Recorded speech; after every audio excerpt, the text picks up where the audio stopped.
Hello everyone, I am Dr. Gurpreet Singh, Assistant Professor in Biotechnology at Khalsa College Jalandhar, and I'm going to talk today on the topic biotechnological tools and techniques in testing of COVID-19. COVID-19 is a scary word for every one of us who has not basically made us lockdown but also made us think what we have to do, how we have to come up with this infectious disease. What is COVID testing? What is COVID? Since all of us time and again we are talking of various techniques, which has been used by the scientists, by the researchers, by the hospital person in the diagnostics. So let's start with what is exactly the COVID-19. So COVID-19 or coronavirus 2000 disease to the 2019. So corona as such is a literature meaning is a part of the body that resembles a crown, and it's a respiratory illness or a respiratory disease which is caused by the severe acute respiratory syndrome coronavirus 2 or SARS-CoV-2, also known as coronavirus. It's not that this is a new thing or this coronavirus is a new. There are several types of coronaviruses which are already there in nature, but they are not infectious to the humans as such. However, some of these viruses which are infectious, which are present in the environment, they include the MERS, which is the Middle East Respiratory Syndrome, or the SARS-CoV, which is the severe acute respiratory syndrome, and the latest one, which is 2019-2020 COVID-19. So this COVID-19 has spread all over the world and made so many lives, has taken so many lives. So what is the mode of spread of coronavirus? So it may be a direct contact, maybe airborne, or sometime the person who were infected and is working and he sneezes, or uh, the sample sneezes and the sample is basically placed on the surface where it is working, where he or she is working, and inevitably the another person comes in contact with this, and the person becomes susceptible, and this is how the coronavirus spreads from one person to another. And that's where our government, whether it's the government of India or the government of the whole of the world, they are talking of the social distancing, they are talking of the one-to-one distance. So if you look at the incubation and infection period, once the respiratory droplets from the infected persons through sneezes or the through coughs, it is there in the area, in the environment, or it may also be through the stool.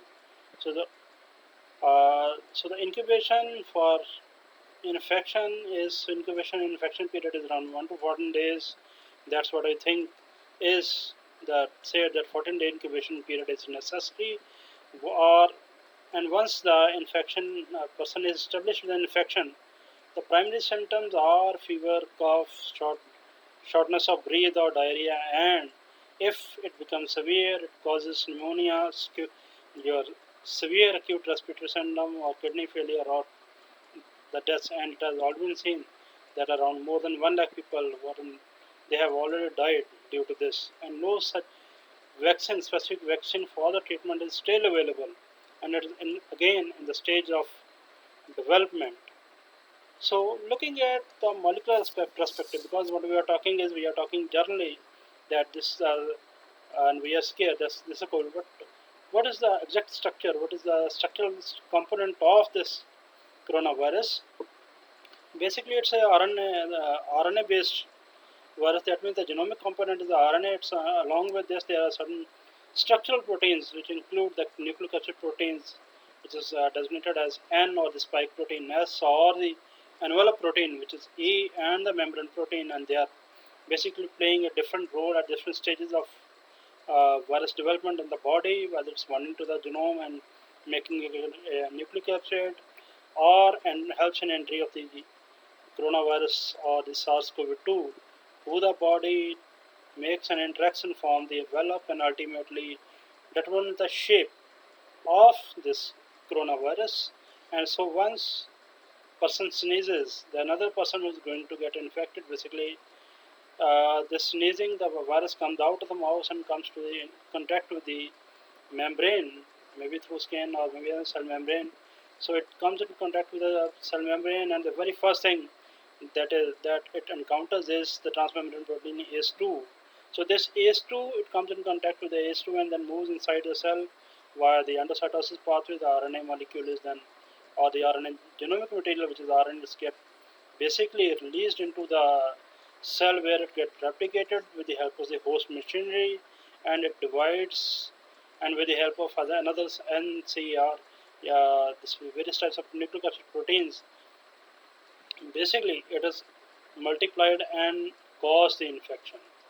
So based on this, once the infection is, how to detect or what are the various diagnostic methods which are available at this point of time in the world or in India, as far as the one of the studies of the University of Oxford, it is said that there are 11 point of care or POC methods for COVID testing, out of which 5 are antibody based and 6 are molecular test based. That means 5 are basically based on the direct viral genome component. 6 are viral based, this molecular based components, and 5 are which are antibody, that is in response to the attack, the human body develops some antibodies. So on that basis, it is basically the tests are designed.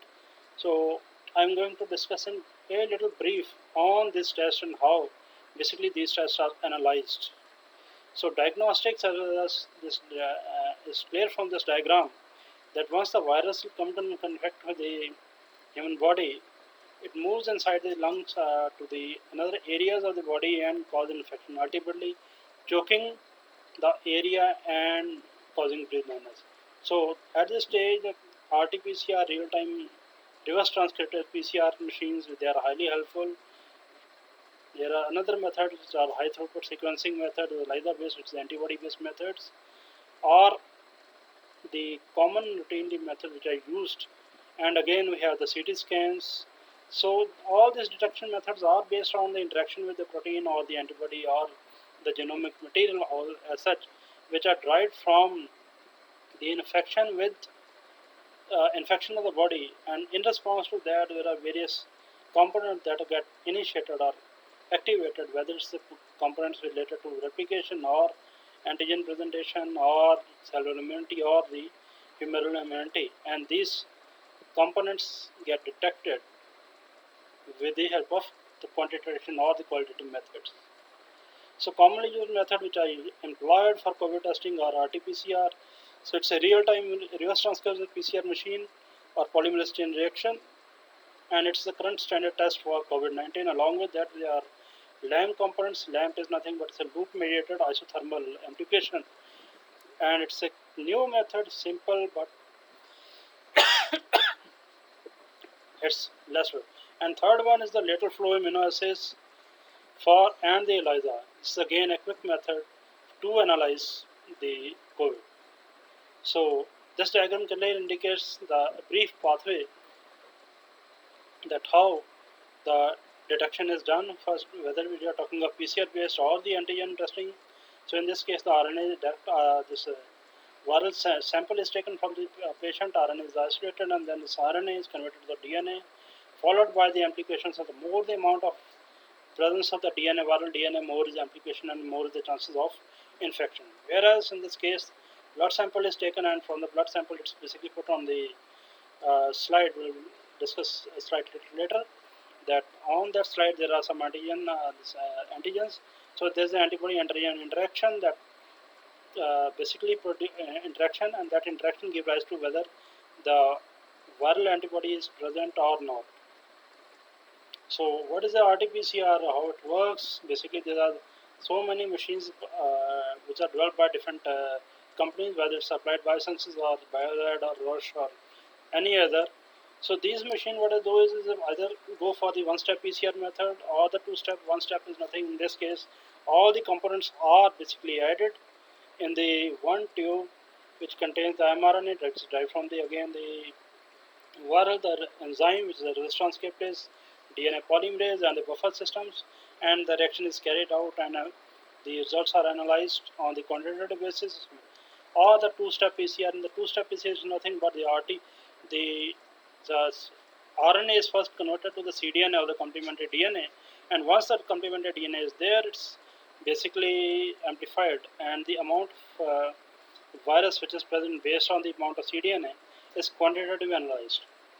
So how the test is detected? The sample is taken from the throat or the nose based on the primary sample, and then from this the RNA basically is isolated. RNA is, and the isolation is this RNA is then converted to the cDNA.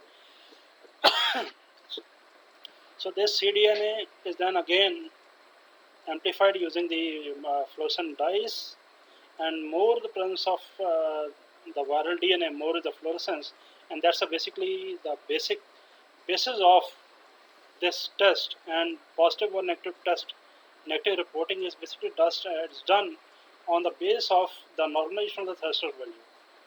So this is how the RT-PCR is done. Second component is the LAMP or the loop mediated isothermal amplification, which is nothing but it's a single tube amplification of the DNA, and it's a low cost alternate to not only COVID but also other diseases. It's based on a similar PCR technology, except that it is basically working on the constant temperature as compared to the temperature, varied temperature or alternating temperature in the RT-PCR, where we have the annealing temperature varied. Whereas in this case, there's no annealing, only one temperature is there. So all the components are mixed in a tube, and then it's placed in a 63-degree water bath for 30 minutes, followed by the denaturation, and the amplification is basically analyzed for the presence or the absence of a particular component. So this is the workflow that the sample is taken, RNA is extracted. Once the RNA is there, this is amplified, and then they are analyzed based on the turbidity of the sample due to the presence of this particular component called magnesium pyrophosphate. So more is amplification, more is turbidity. So this method is nowadays people are improving on this to replace this magnesium phosphate or other components with the fluorescent dyes, so that direct naked eye visualization can give rise to the positive the results in a better way. So whether we are using the RT-PCR or the LAMP technique, what is the implication or what is the inference of this result is that the positive test itself indicates the presence of the virus, whereas the negative test, it indicates that person is not infected at that particular stage of time, or it may be that virus is not present at the site of the sample taken, or the sample, the quality may also be poor. So there are so many loopholes in this, or it may also be that it's too early or too late in the infection stage that replication of virus is not detected. So another technique, so these two are basically PCR based techniques in which the direct amount of virus or the presence of the viral DNA, viral RNA is analyzed as a component of viral detection. Whereas, so limitation of this RT-PCR test is that it can only detect the presence of the virus. As far as the second technique is antibody, it's not directly involved. The sample of the RNA, the viral DNA as such, but it's once the infection is there, so blood sample is taken. So this is called the lateral flow immunoassay for COVID-19. So in this case, what happens is the sample is taken from the vein or the finger, and then it's placed on a chip and buffer is added. And once the sample moves through the device, antibodies against this COVID-2, which is present on the sample, is attached to the chemicals on the device and basically give rise to a positive or the negative results. So this is how it works, is that blood sample along with the buffer is added, and it flows from in one direction, and then presence of one or two or three lines. So one line, it's a negative test, we will discuss again 2 slides later, or 2 or 3 lines, it indicates that the sample is positive and the patient is suffering from the coronavirus as such. So basically, this testing is allowed. Testing is based on the presence of the coating of antibodies, right?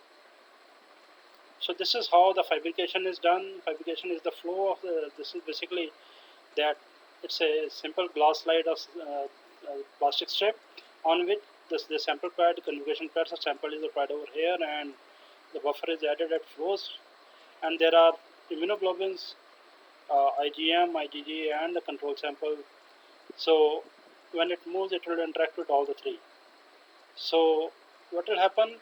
So this is the again the flow chart. Sample is taken, placed on this, the strip, buffer is added, and if there is a only control sample which is colored, it gives an indication it's a negative, whereas in case of it either IgG or IgM or all the three color strips they get uh, developed, then it's a positive sample.